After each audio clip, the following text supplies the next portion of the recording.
you already know we got another episode to review. Let's get it. You can't bring her home to mama, she too freak. And I got two bitches and they freak. You can't bring her home to mama, she too freak. Super freaky, yeah. Super freaky.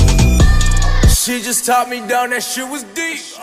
Yo, what's going on, you guys? It's your boy from the main universe, the NovaVerse, and today we're back with another video. We're going to be doing a review on Dragon Ball Super episode 72, and yeah, it's going to be a good one. Alright boys, so basically the episode starts off, you know, just like any other episode. It's recapping what happened at the end of episode 71, you know, basically playing it off where Goku dies, Gohan, Piccolo, and Goten's reactions to what happened to Goku, you know, then Goten screams out father. Then we cut straight to the title screen, you know, let me read this as usual. Hangeki naruka mienai Koroshi no waza, which basically translates to will there be a counterattack, the invisible killing strike. Alright, so we started the episode off with outscaled pan shot of Goten, Gohan, and Piccolo standing around Goku as he's dead. And then we get a zoom in on his face. His eyes are still grayed out. Piccolo tries to get Goku's heart started up just like he did to Gohan in Resurrection of F. He's basically trying to get Goku's heart started again with those, you know, chest compressions. Sadly enough, it doesn't do anything. And then we cut to the Earth's atmosphere. Last episode, right as he was about to, you know, fall to the ground, he was charging up this ki blast, basically, and right before he, you know, falls to the ground and it discharges, he shoots it up into the sky. So basically that comes into play here. We see that ki blast coming down. Gohan senses it. He looks up and he notices that it's coming down. Then the rest of them, they look up, and then Piccolo notices exactly what it is, and they all move out of the way, and then the ki blast comes straight down and hits Goku directly. Right as it hits him, it rejuvenates him, you know, gets his heart started right back up, since that was his energy. So basically it hit him and it filled his body with energy again. To be honest, that was a really unexpected way to bring him back. I would have thought that, you know, Dragon Balls would have came into play or something. They would have tried to give him a sensu or something, but no, they actually used the ki blast as something. I'm not sure if Goku did it on purpose because he knew that he would die, but then again, he was caught off guard with that attack. He didn't know that it would actually hit him. Goku jumps up and gets in a fighting pose, ready to go at it once again. He's pretty much out of breath because he just got rejuvenated and he falls to the ground. The rest of the gang, you know, they all run up to him, you know, asking if he's alright and stuff like that, and then Goten hugs him because, you know, they were so sad that he was actually dead, but now he's back. Goku's basically talking about how Pick got him good and stuff like that, and that he actually did die there. He got to the point where he actually saw King Yema. That's how close to death he actually was. He's alright, he's good. But then Goten goes to ask Goku, did he fight Hit and stuff like that. Goten, he's so angry at the fact that someone actually tried to kill his dad, and he wants to get revenge on him for that. You know, he's basically saying that he'll take him down and he'll get revenge on Hit for Goku. But then Goku goes on to say that he tells him no because the fight is between him and Hit. He doesn't want anyone else to get in the way of that. But since he says that, you know, Goten, he goes on to say that if he dies, you know, it'll make his mom sad and stuff like that. And we have a very interesting drawing of the side of Goten's face. I thought we were past these days of this animation, but you know, they're probably saving up all their funds for the survival arc, so I mean, I guess it's understandable to get a pass on this one. But let's move on here. Piccolo, he thought that Goku already had his time skip figured out, but then he goes to tell him that it wasn't his time skip, it was something greater, it was something more advanced. Gohan, you know, he goes to say that he only knows from what he's been told about how strong he is and stuff like that. But then Goku goes to say that when he's at his best, he's really strong, and that it's a chance to fight him at full power. But then Goku goes to ask, you know, is it alright that he takes the fight and no one else gets in his way? And then Piccolo tells him that he's risked his life for the planet many times, so he deserves this, you know, chance to be selfish, to take it for him. They go to tell him to make sure that he wins. But then Goku gets up, he's shouting out for Hit, telling him that he's not dead and stuff like that, and did he go already? But then Hit is able to project his voice over certain areas without being seen and not actually being in front of them. Since he's an assassin, he's also able to mask his ki. You know, he's not going to be satisfied until they actually fight, and then he turns Super Saiyan Blue right away. But then Goku goes to say that he actually has his attack figured out completely. But then right after that, he's off, and then he ends up flying off into the woods basically because he knows that Hit's going to follow him. And then for some reason, he decides to stand in a dark forest, basically saying that's the best place for Hit to come out and try to attack him. him and telling him not to be shy like that. But then he goes to say that he can sense his energy behind him, but that also means that he's not there. And then Goku goes on to mention that's how he was actually able to get behind him the first time. But then Goku's trying to sense out he's projecting his energy in every angle and stuff like that. And then Goku gets in a fighting stance and he goes to strike him with that exact same punch that he killed him with in one strike. And then right as it's about to hit him, Goku actually is able to move out of the way. He still gets thrown through several trees, but the attack basically scraped him. It didn't hit him full on, but it scraped. His attack doesn't actually destroy things, it goes through. Basically, Goku, he says that he figures it out and that he's firing invisible energy attack. It's kind of like telling us exactly what the technique is. But then they move into you know, a more open area. They're both standing on top of mountains, basically rocks. But then Goku projects his energy really brightly so Hit can find where he is exactly. Back to you know, how he's able to project his energy through things. Like he's able to shoot it even through the ground, but he's able to angle it in multiple different directions. He shoots it to the ground, to the side, in the air, and then he's able to angle them to strike Goku. He basically has that attack so figured out that he's able to block one of them that was coming from the sky right above him. And it's dope. Like the ground breaks and then Goku jumps on all the broken pieces of rock and then goes to strike. He even catches Hit off guard. You know, he does this little clap in his face and then he tries to strike him, but Hit does that little movement that he's able to do, you know, really quick. And Goku is thinking like, is that the after image technique that he was using? But then we basically see Hit phase from practically nothing and then he ends up smacking Goku to the ground basically. And what's crazy is that he hit him so hard that he knocked him out of his Super Saiyan Blue form, which is crazy. But then he goes on to mention that he's way stronger than he was in the martial arts tournament. But then Goku gets back in his fighting pose and his hand is actually trembling. He's shaking. It's crazy. Like we've never actually seen Goku shake. Hit goes to say that it's not shaking from, you know, it's not from excitement, it's from actual fear. But then Goku goes to say, you know, so what, maybe so. Even if he's scared, like he's not gonna back down. But then once again we cut back to Beerus's planet because,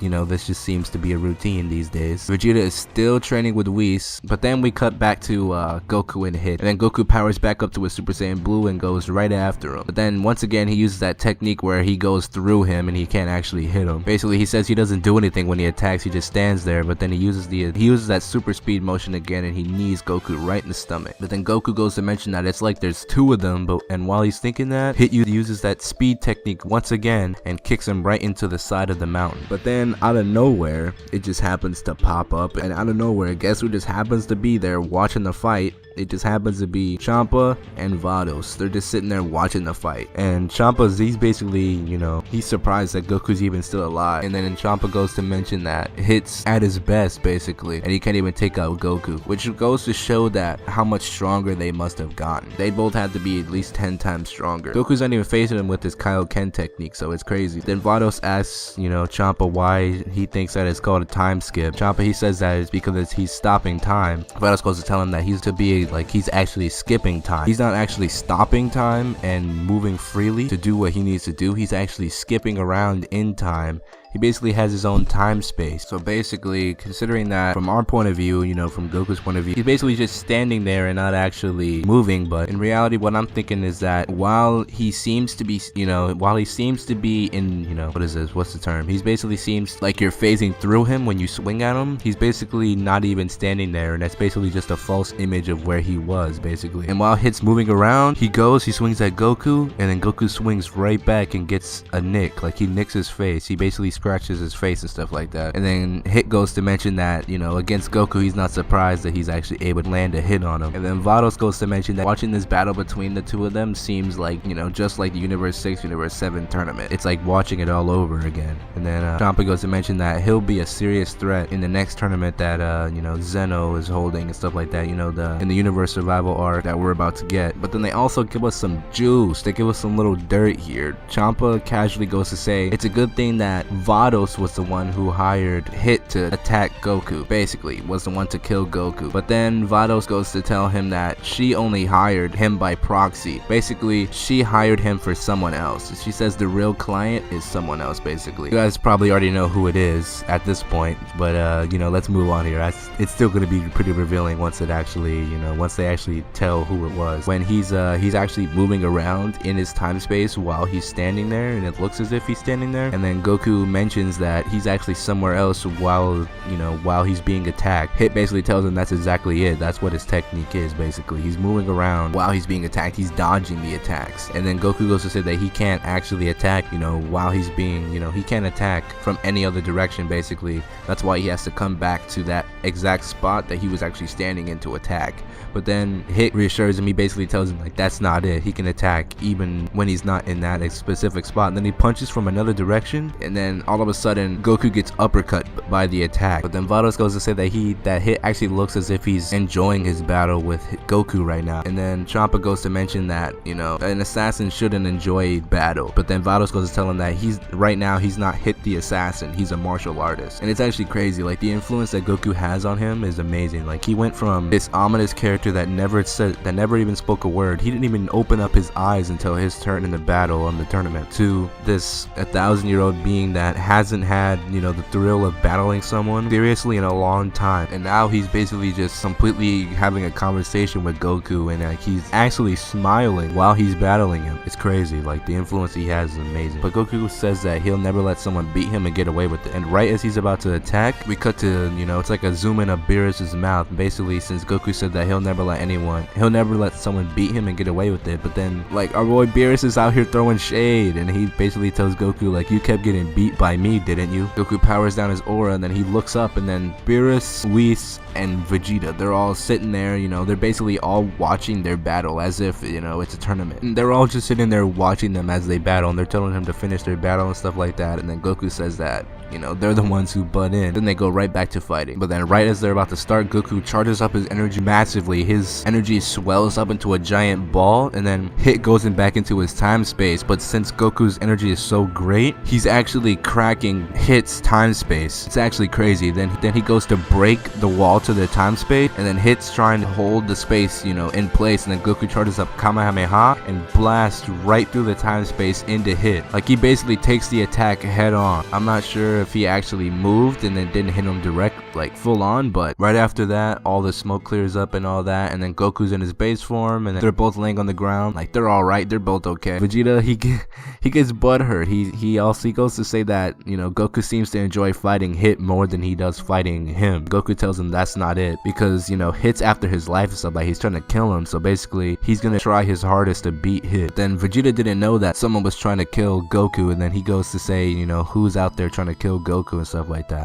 Beerus goes to say that how do we know that you didn't hire him, basically, that he says that, but Vegeta could have secretly hired him to kill Goku. And then our boy Vegeta let one slip. He basically turned around and says, don't be stupid. Oh my god, Vegeta slipped up right there. My boy got cocky, like he went too far.